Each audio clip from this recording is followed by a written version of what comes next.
Hey, welcome to another episode of Coffee with Andrius. And this time we'll be talking about muscle cramps during exercise. They can be extremely painful and frustrating, especially if they happen at the beginning of your race or training session. So let's dive in, talk about what are muscle cramps, why they happen, and what we can do about them and how to prevent them.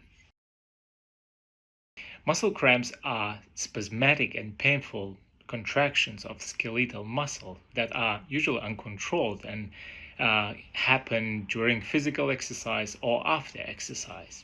Muscle cramps commonly occur at the end of physically challenging or long training sessions when your muscles are fatigued and are more common when exercising in the heat.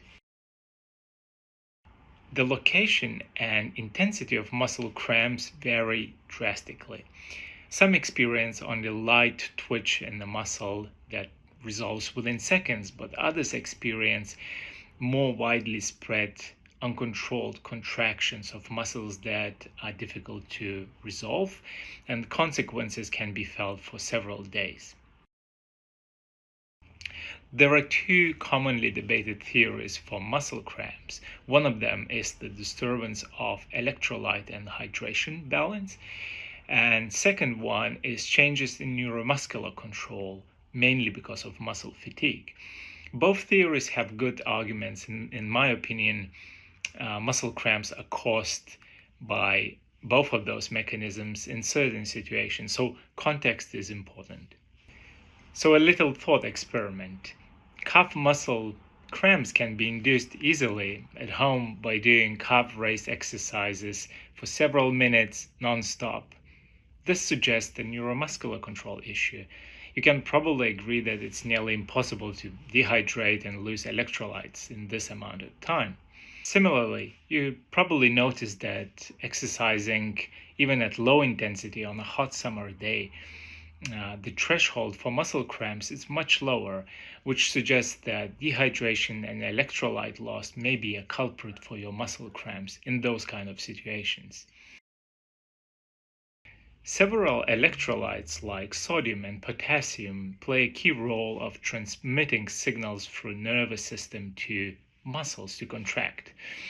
The disturbance of electrolyte balance or loss of either element will affect communication between nervous system and muscles and make your muscles more susceptible to muscle cramping, especially if they are tired.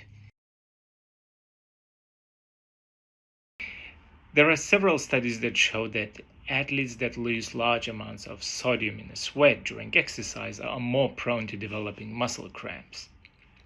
As you may have noticed, some people sweat a lot during exercise and others sweat less.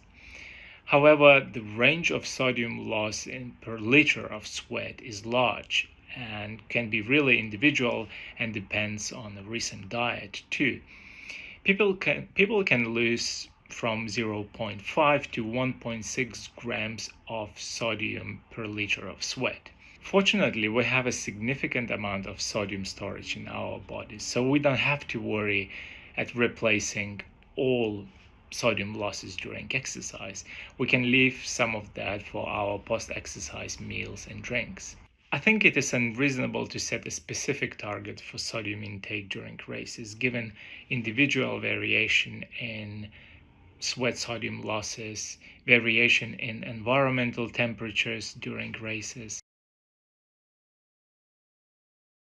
This one is a bit more complex and scientists are working to understand more.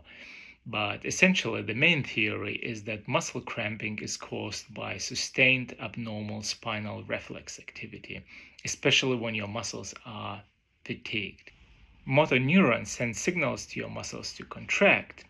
However, special organs located in your tendons, the so-called Golgi tendon organs, act as an opposite force so that your muscles work in harmony and don't overstrain.